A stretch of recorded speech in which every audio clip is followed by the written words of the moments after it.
Hola, buenas, buenas. Les cuento que ya volví de mi hibernación, aunque todavía tengo un poquito de sueño. Yo creo que para poder despertarme necesito algo que me estimule, algo como divertido y algo como el Triángulo de los Caballos. Sí, muy bien. Bueno, bienvenidos todos a este nuevo capítulo para escuchar las historias que nos traen estos caballitos y muchas gracias por venir, porque ustedes son ese tercer punto que conecta nuestro Triángulo de los Caballos. Caballitos, ¿qué nos traen para el día de hoy? Hola, ¿cómo están? Coballito virtual, un placer escucharte después de esta hibernación. Veo que ya estás con nuevas energías y listo para estos nuevos capítulos. ¿Y tú qué tal, Coballito? ¿Cómo vas? Coballito virtual, qué bueno escucharte después de tu hibernación. Hola, Coballito, ¿cómo vas? Bien, bien, aquí aguantando el frío loco de Bogotá. Ay, sí. Bueno, en este momento yo tengo sol. Uy, Entonces, qué allá, envidia. allá donde tú estás debe estar haciendo frío porque ese es el microclima Sí, bogotano. Para los collitos que nos escuchan de otros lados, así es Bogotá. bueno, Coballo, lo que todos queremos saber, la vez pasada estamos hablando de la lingüística forense y había una tareita ahí medio compleja y tú dijiste, hombre, de pronto yo puedo averiguar el nombre del libro. ¿Algo avanzaste o no te dio la hibernación para tanto? No, es que mi hibernación estuvo muy activa, Ah, entonces no, puchis. no, Listo, listo. Te la no, Alina, recomiendo para no. cualquier capítulo que puedas porque de verdad Listo, me entrega ese libro. Bueno, sí, voy a buscarlo. entonces, ya para el tema que nos convoca el día de hoy, yo quería recordar que una de las propuestas del profe Jorge Carrión, que es como de los referentes que utilizamos para iniciar este podcast, hablando de los objetos culturales vagamente identificados, que él llama OCBIS, él hablaba de pronto de tener conteos, rankings, curadurías o clasificaciones de esos OCBIS, cuáles son las mejores listas de música, cuáles son los mejores memes y utilizar un poco la crítica cultural, si habría la posibilidad a que una de las cosas que se hagan con los objetos culturales, no solo los vagamente identificados, sino realmente con todos, porque así lo planteamos nosotros, que hablamos desde la alta cultura hasta esos OCBIS o lo que se nos ocurra, yo creo que esa es un área que no habíamos explorado, entonces quería como entrarle hoy un poquito por ese lado. Además, tú sabes que yo durante mucho tiempo fui docente orientador en colegios públicos bogotanos y pues ahí yo hacía cuatro temitas: convivencia, derechos sexuales y reproductivos, orientación vocacional y el trabajo administrativo. Ese trabajo de orientador pues no es para todo el mundo, pero como ¿qué te llama más la atención? Uy, jue mi chica. Creo que pondré de primera la orientación vocacional. Como siempre nos parecemos mucho. Sí, efectivamente lo que yo más trabajaba era orientación vocacional. Entonces hoy voy a traer esa orientación vocacional y voy a hacerte la pregunta más difícil que te he hecho en los 10 capítulos que hemos grabado. ¿Cuál es el ¿10? sentido de la vida? ¡Ah! ¿Ves? Estamos Estamos de de aniversario. aniversario. Juanito, ¿cuál es el sentido de la El vida? sentido de la vida. Yo creo que no hay un único sentido. Yo creo que hay múltiples sentidos y esos sentidos van cambiando a medida que tú vas avanzando en tu ciclo vital. De pronto hay como unos principios de esas intuiciones, esos sentidos de vida que uno quisiera tener. El mío será tratar de ser feliz y tratar de hacer feliz a los que están conmigo. Ser una persona de servicio, escuchar al otro, entender al otro.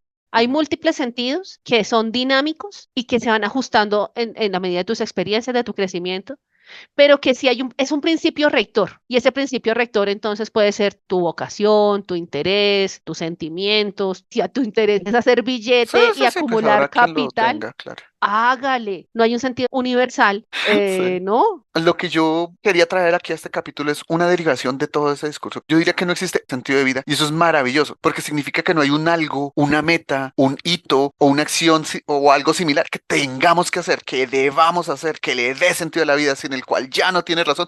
Eso no existe. Cada uno hace lo que puede y le conviene y en tanto no le haga malo al otro, pues va desarrollando sus capacidades, que la vida no es un problema a resolver, sino que la vida es una realidad y la realidad sirve para ser experimentada. Y en la medida en que yo la experimente, estoy viviendo bien mi vida. Y en la medida en que yo entienda que no tiene un objetivo y que yo se lo puedo dar, el que a mí me parezca correcto, ya le di sentido a mi vida. Eso es más o menos como lo que quería traer acá. El sentido que yo le he querido, porque a mí nadie me obliga, ni el manual lo dice, ni nada por el estilo, es la felicidad. Y hasta el momento yo creo que sí lo he logrado. Entonces, la curaduría que dice el profe Jorge Carrión que se puede hacer con el sentido de vida y la orientación vocacional, si juntas esas dos cosas, como que piensas, si los juntas así en una licuadora, como que te da. Uy, no sé, un hobby, como un oficio de pronto. Ambos, hobbies y oficios. Eso fue Eso. básicamente lo que yo traje. Un top, Ah, una muy bien. clasificación, un ranking, una curaduría vocacional, entendida como el acto de seleccionar con un criterio determinado. Ya te voy a decir cuál es mi criterio. Los elementos o ideas que entran en un espacio y cuáles elementos no entran. En este caso, el criterio es mi envidia. Entre más envidia tengo, mejor posicionado queda. Y el objeto cultural que quiero hacerle curaduría a partir de la envidia es el trabajo, la ocupación y los hobbies. Es decir, lo que te voy a presentar es el top 10 de los trabajos, oficios, artes y actividades que más envidia me producen a mí. Ese es mi objeto cultural. Voy a ver si voy a hacer acá mi ranking interno Dale, y al dale. final miramos. Al menos Bueno, aunque 5. no creo que no me dé para 10, pero creo que me da Exacto, pero para al unos menos 5. 5, 3, no sé, el top A ver, ¿a 3, cuál algo le que le pego? des. Y Dale, pues vas Goayes. escuchando como criterios y te voy dando opciones y ahí vas depurando la vaina. Entonces, si acabo de decir que el sentido que le di a mi vida es ser feliz, que la felicidad varía de sujeto a sujeto y cada uno sabe lo que lo hace infeliz, lo que le da felicidad y lo que lo hace la persona más feliz del planeta. En general, casi todos decimos ser felices, pero no necesariamente somos sinceros. Si yo quiero una profesión, un hobby en el cual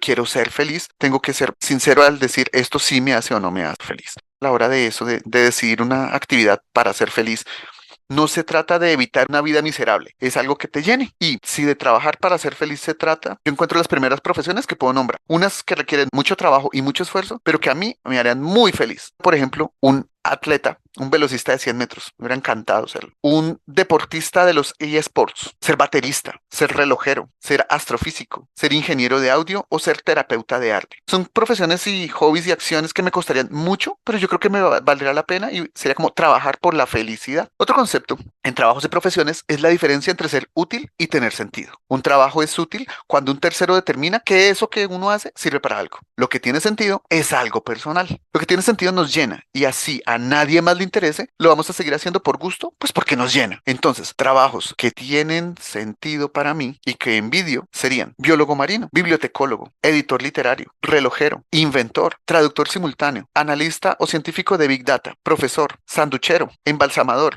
ingeniero de audio y terapeuta de arte. Para el filósofo brasileño Mario Seguelo Cortella, nosotros hacemos el trabajo, pero en cierta forma, el trabajo también nos hace a nosotros. No solo ejecutamos, sino que el trabajo nos da un particular lugar de enunciación, nos moldea, nos define y nos da una agencia, un algo detrás de lo que hacemos. Así, los trabajos que envidio y que creo que me formaría muy profundamente serían técnico de fútbol, jugador de hockey sobre hielo, inventor, creador de juegos de mesa, cuidador de pandas, curador, practicante de agility, guía turístico, restaurador, visor de contenidos, estilista de alimentos, crítico de comida o ser terapeuta de arte.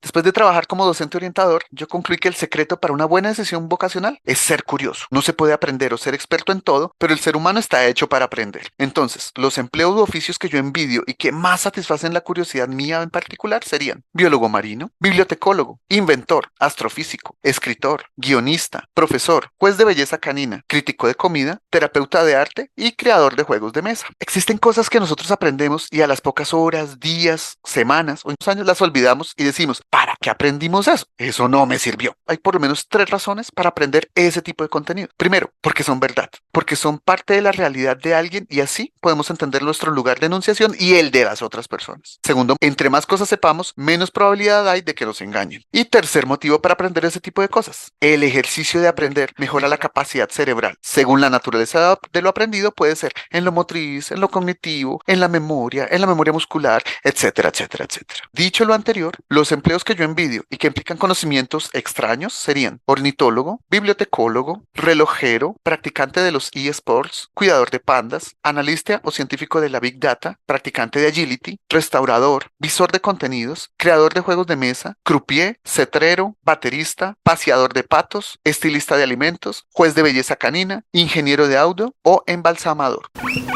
Los eSports son encuentros desarrollados a manera competitiva con videojuegos. Los participantes se encuentran mediante estas plataformas y se enfrentan unos a otros como en cualquier otro deporte. Un curador es la persona encargada de definir qué objetos o unidades se incluyen en una muestra o selección, basada en un criterio específico, algo así como el conteo que hizo Carlos. Visor de contenidos son personas encargadas de ver series de televisión permanentemente para omitir su opinión respecto a la calidad de las mismas. Son algo así como televidentes profesionales. Croupier son las personas que trabajan en los casinos y se encargan de repartir las cartas, de lanzar los dados y de controlar y organizar los juegos de azar en general que se encuentran en esos lugares. La cetrería es el arte de criar, domesticar y entrenar aves rapaces, es decir, las que comen carne, para que cacen dirigidas por un ser humano. Si no nos gusta el mundo en que vivimos, podemos aplicar a Gayatri Spivak, que es una filósofa india contemporánea, que nos decía que ser exitoso implica hackear el sistema aún estando dentro de él. La gracia es entender la estructura y no entrarle el juego a esa estructura,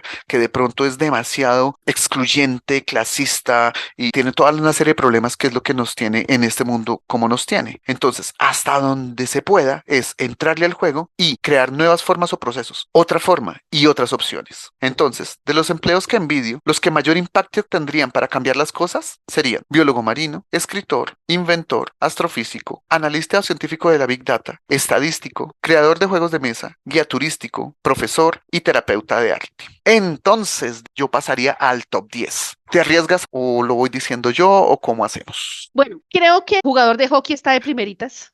Lo Ok. tengo ahí.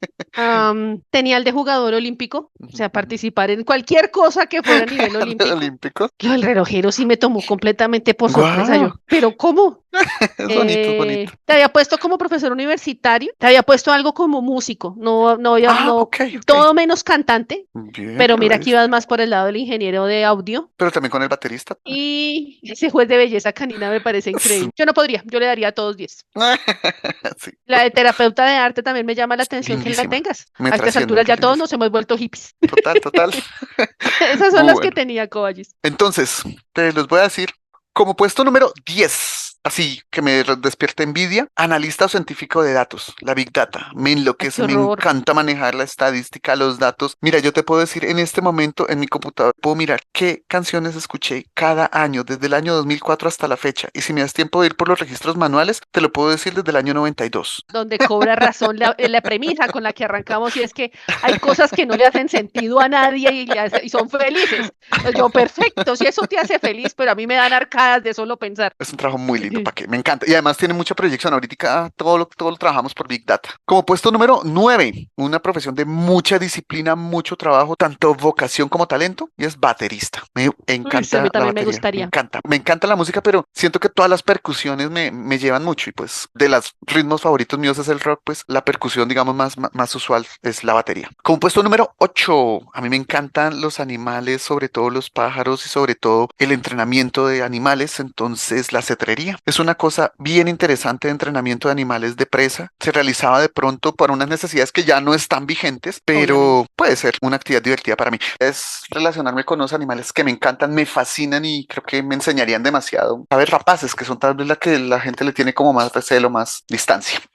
Como puesto número 7, ser profesor a cualquier nivel. Bueno, de bachillerato para arriba, a cualquier nivel. Ser profesor me parece que es un impacto bien importante, que uno puede aportar mucho y uno aprende demasiado. Parte de los pilares de la comunidad humana son los profesores. Mi respeto para todos ellos y yo ya no lo soy. Puesto número 6, practicante de agility. Lo soy, pero yo digo vivir de eso, vivir del entrenamiento, de dar clases del campo, de correr, de los perritos, porque en general los deportes caninos les gustan a los perros. El OSI, el canicross, el disc dog, el agility, todo deporte canino, y eso se nota. Mm. El agility, la definición que a mí más me gusta es un tipo de entrenamiento canino específico para hacer deporte. ¿Eso qué significa? Que el perro además queda entrenado para vivir en comunidad, o sea, te responde bien. Es un aporte a la sociedad también desde el lado de los perros. Y si yo hubiera empezado el agility 20 años más joven, hasta ahora tendría unos cuantos perritos para competir en mundiales y muchos criollitos entrenados en el agility. Pero pues empecé tarde, tengo uno solo y ahí va a quedar toda mi experiencia agilitera, pero se los recomiendo al que pueda. Mm. Puesto número 5, el palo de la noche, relojero. Es una cosa tan fina, tan precisa, tan creativa, tan bonita, es artística, es de ingeniería, es de precisión, es de todo. O sea, es una de las herramientas más finas que ha hecho el ser humano. Tiene mucha mística. Como número 4, técnico de fútbol. Yo no creo que ha sido muy buen jugador, pero aprendí que los que mejor juegan no necesariamente son los que mejor instruyen. Para eso necesitan otras capacidades. Y yo creo que a mí me gusta instruir personas. El fútbol, más que jugarlo, me hubiera gustado dirigirlo. Parece la locura. Sí, Coballis, tú encabezas mi grupo de amigos que son enfermos del fútbol. Yo les digo, los enfermos esos. Como número 3, también le diste jugador de hockey sobre hielo. Me parece que muchos de los jugadores en el campo son agresivos, fuertes, aguerridos, o sea, no te dan media, requiere habilidad, técnica, concentración, juego de equipo. El hockey es el deporte por excelencia, tiene todo lo bueno de todos los deportes, incluido el fútbol. Tienes una pizca de agresividad, métete una pista de hielo y juégale al hockey, verás que sales renovado. Me encanta. Habría perdido muchos dientes, pero habría ganado muchas experiencias y muchas cosas muy interesantes. Como número 2, también le diste deportista olímpico, pero de velocidad. Velocista, 100 planos, 110 vallas, cosa loca. Es tal vez lo más básico del ser humano. humano correr, ser veloz.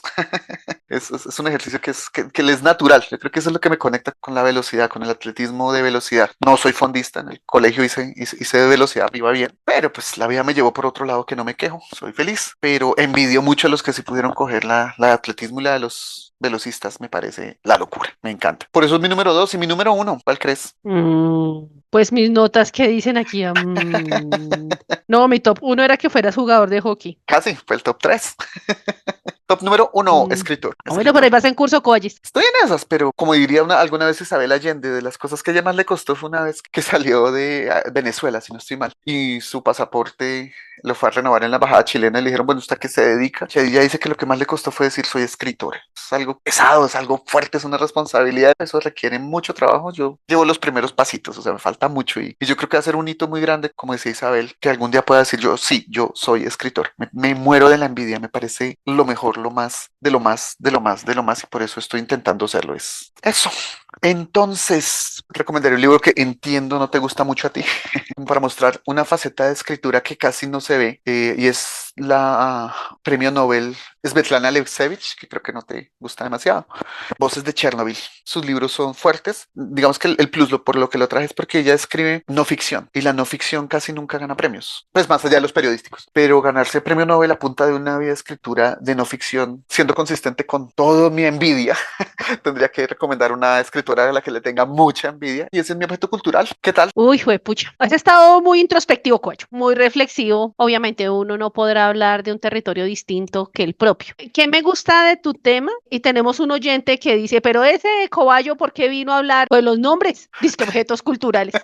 Entonces, para ese mismo oyente, creo que estas intangibilidades terminan siendo unos objetos conceptuales, por decirlo de alguna manera, que terminan marcando rumbos de vida. Entonces, este tema de las profesiones, los oficios, hombre, Marx no estaba equivocado, o sea, cuando tú generas la plusvalía a partir de tu trabajo, es que tu trabajo te define, tu trabajo, tu oficio te construye, te da un lugar en el mundo, te da sentido. Y más allá, porque no es solamente un oficio para sobrevivir y tener los recursos, sino para aportar a una sociedad, para relacionarte con otros. Yo creo que parte de la respuesta al oyente que traes aquí a colación, yo comparo como cuando la UNESCO dice, esto es patrimonio inmaterial. O sea, no es que no exista, no es que al no ser tangible no cuente o no sea importante, sino que tiene otra característica que trasciende y atraviesa nuestras vidas, que es el ser inmaterial. Pero eso ni lo hace más ni lo hace menos. Es otra categoría, en este caso de objetos culturales, pero creo que es totalmente válido y es el ejercicio como que quería traer en estos últimos objetos al mismo nivel de lo material.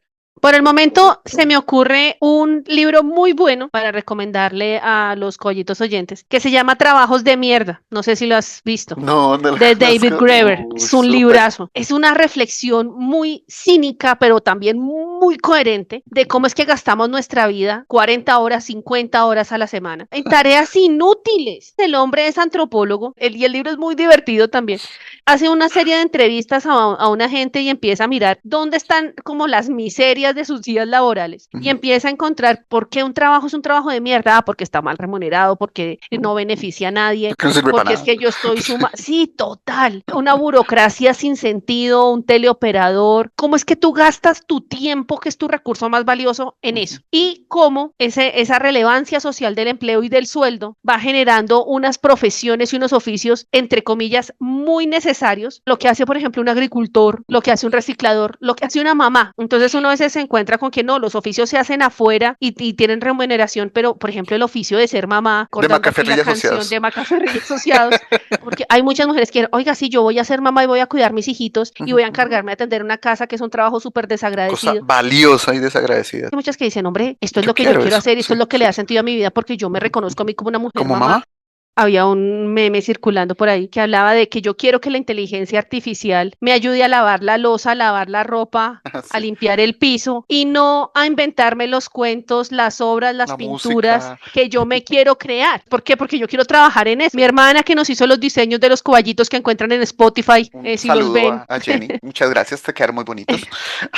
decía, si yo amo dibujar, pintar, inventarme cosas, materializar las cosas que tengo en mi cabeza y eso lo ya lo hace una inteligencia artificial, pues eso realmente no me está humanizando humanizando. Yo lo que quiero es una inteligencia artificial que haga los trabajos que yo no quiero hacer Ujú. para poder dedicarme a lo que yo quiero hacer y a lo que le veo valor y a lo que le veo sentido. Bueno, en ese orden de ideas, no hay un punto de enganche entre tu Ok, objeto y el mío hoy ok, puntual, pero sí hay como una emotividad ahí circulando de las frustraciones. Voy a arrancar por ahí, pero no es ok, de eso. ok. Yo he renunciado 2 veces a 2 trabajos, completamente aburrida, descorazonada. Pared. Prefiero ir a dormirme debajo de un puente si no tengo con qué pagar el arriendo, pero no Pero no trabajo vuelvo. más aquí. Y realmente ha sido un ejercicio liberador. No, para mí fue la felicidad completa, o sea, poder decirles en su cara, no voy más. A esas de las satisfacciones que yo me llevo a la tumba.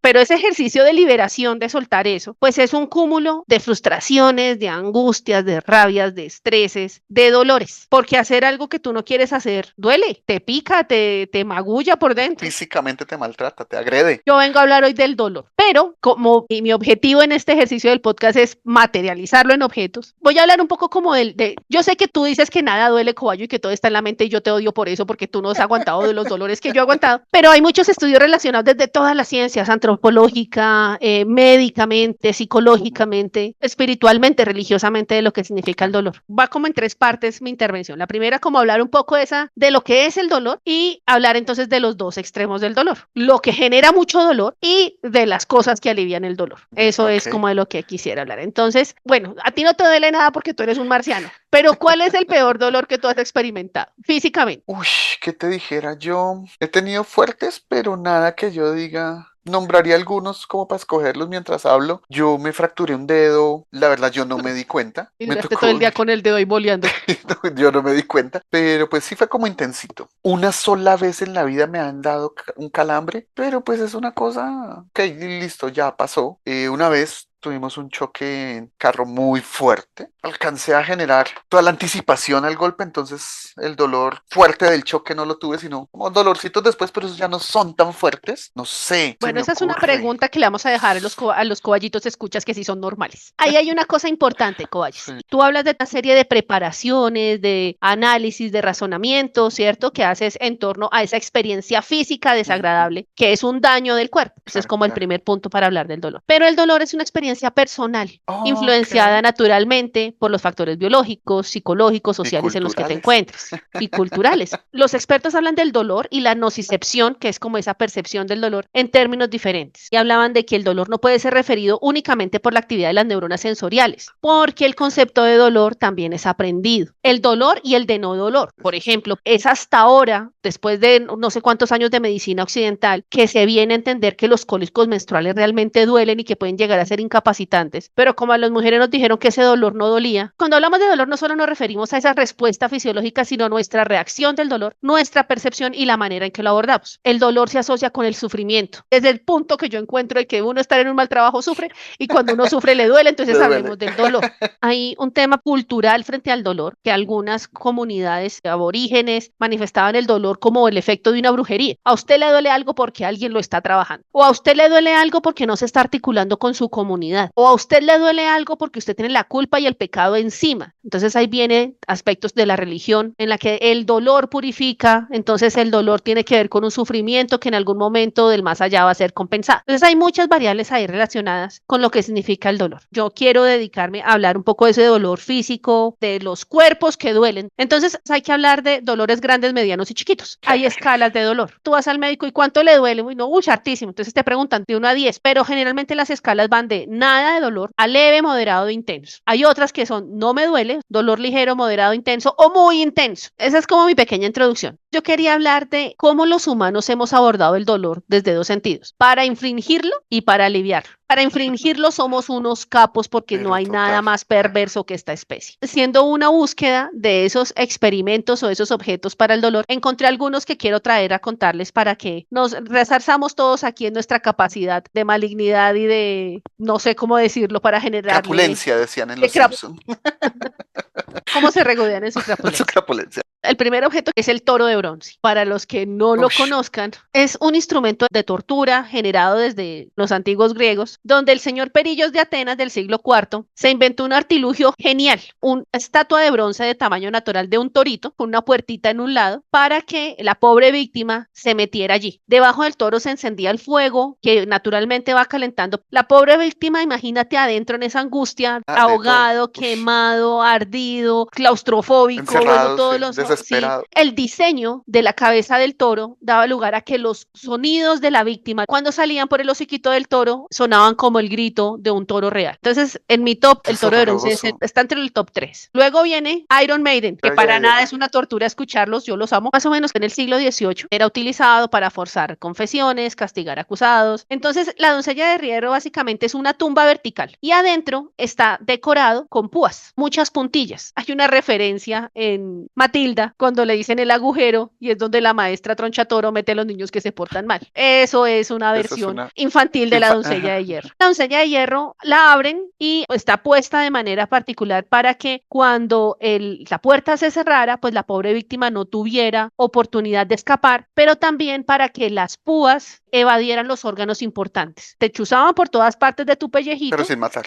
pero no te mataba. Está entre el top 3. Yo le dejo ahí a los cobayos que nos escuchan a ver cuál puede ser peor que el otro. El Horror. siguiente es el potro. Es básicamente un marco de madera con un conjunto de cuerdas, cada una unidas a un extremo a un rodillo con el cual se podía rodar y jalar. Cada una de las cuerditas se amarraba a los tobillos y las muñecas de las víctimas y el torturador va haciendo girar los rodillos, estirando las extremidades de los brazos y de las piernas en direcciones opuestas. Entonces te podía fracturar huesos, rasgar músculos, dislocar articulaciones, pero no matar. La vida es primero. La siguiente que traigo es la cuna de Judas, empleado en nombre de Dios para sacar confesiones. Este era una pirámide puntiaguda, dispuesta en el piso a manera de sillita y con una polea se levantaba a la víctima, digo, al delincuente que tocaba hacer confesar, desnudo y lo dejaban caer sobre la punta de la pirámide puntiaguda una o muchas veces de manera tal que su zona genital o su zona anal te entrara a la punta de la pirámide. Claro, yo imagino que además ahí en ese ejercicio de tortura es tu zona íntima, es tu zona vulnerable, entonces tú tienes vergüenza de precisamente tener un dolor, una herida en una zona que no vas a mostrarle a nadie, que ni siquiera tú mismo puedes acceder a veces. Con el tiempo,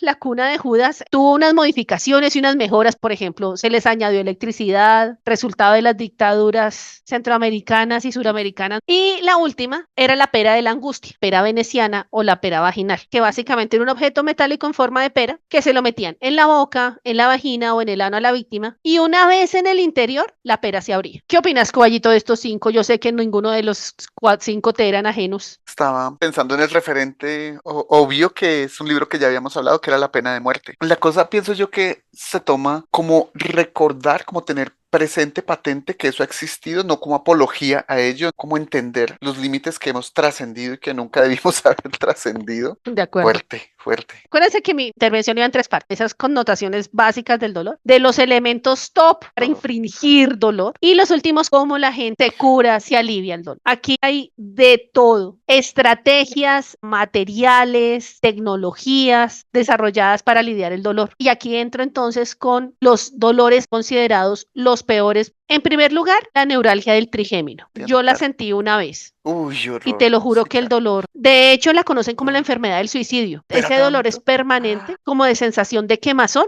en todo el borde de la cara, la frente, la nariz, el ojo, la boca. Yo no sabía dónde meterme. Entonces los ¿No había médicos un dicen, torito de metal para meterte? imagínate uno con una neuralgia del trigémino dentro del toro de bronce.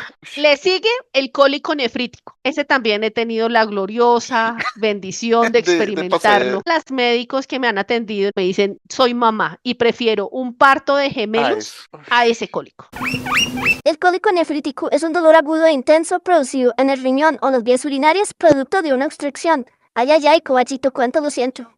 Cobayita, yo creo que deberías jugarte a la lotería porque te has sacado el boleto premiado en cada dolor que déjame decirte.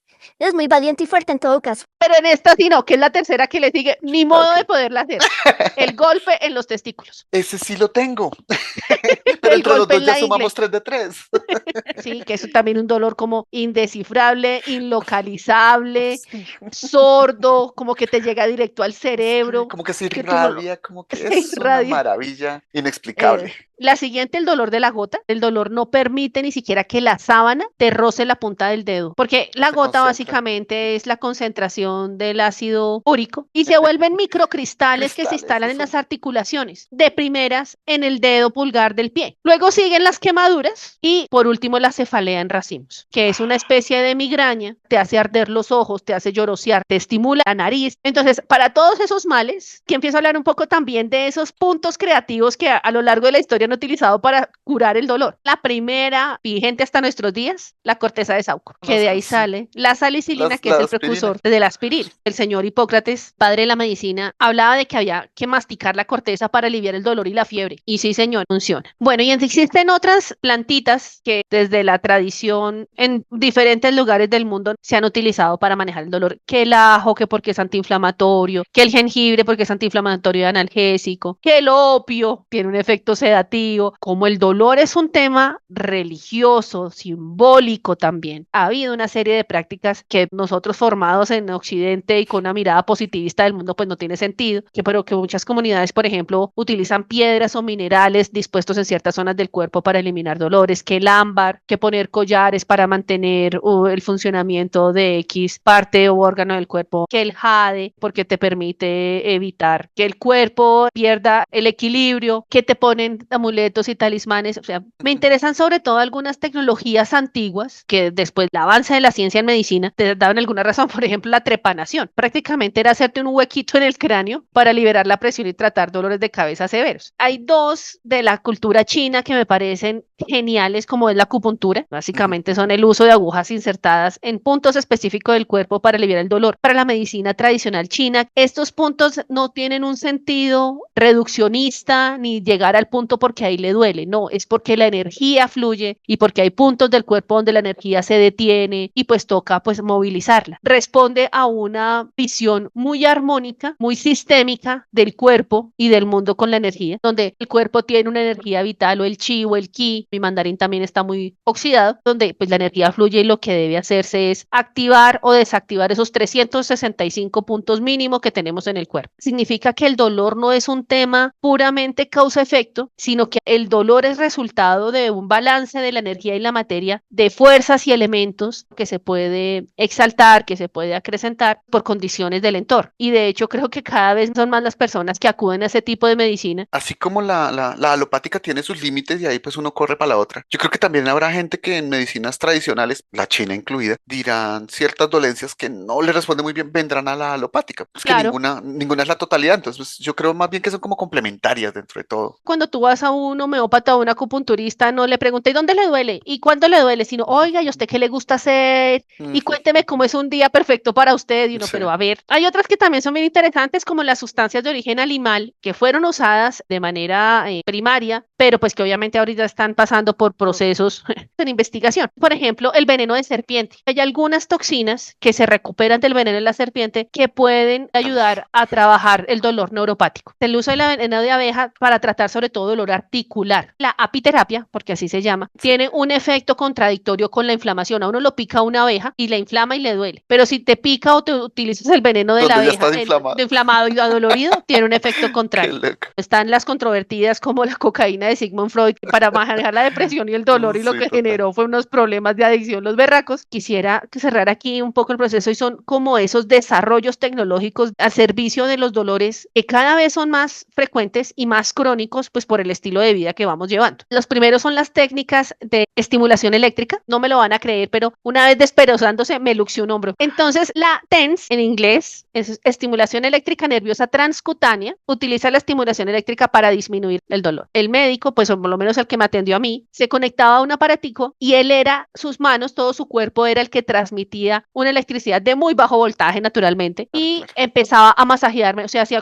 como una mezcla de terapia física con electricidad. Mira, 3 sesiones y yo recuperé mi hombro después de verdad es que no lo podía ni levantar. Están Sí. las técnicas de biorretroalimentación respiración, que con dispositivos electrónicos te miden el funcionamiento del cuerpo, la respuesta galvánica, la respiración, la frecuencia galvánica, y entonces el paciente empieza a identificar las señales del cuerpo que dicen, uy, miércoles, se va a disparar el dolor. Empiezo a generar acciones preventivas, sobre todo funciona para los dolores de cabeza crónicos y los de espalda. Hay otras que son los implantes. Hay uno que se llaman las bombas de infusión para el dolor. El cirujano te abre un espacio del cuerpo, te mete una bolsita con los medicamentos y la bombita va bombeando, perdón la redundancia, a medida que lo vas necesitando, vas usando los analgésicos que te va lanzando la bombita. Me recuerda nuestro capítulo de las prótesis. O sea, si hay Claro, gente que hace implantes por estética o por otras razones, yo pues también. se nos escapó esta, pues, meterle Hágame cosas una bolsa aquí en la Sí, panza llena sí. de aspirinas, Y de hágame el una vez favor. me va bombeando esa medicina. Y hay otra que es un poco más salvaje, que es un implante para la estimulación de la médula espinal. Te hacen allí como un paquetito y te transmiten señales eléctricas de bajísimo nivel a la médula espinal o a los nervios específicos para que las señales de dolor lleguen al cerebro.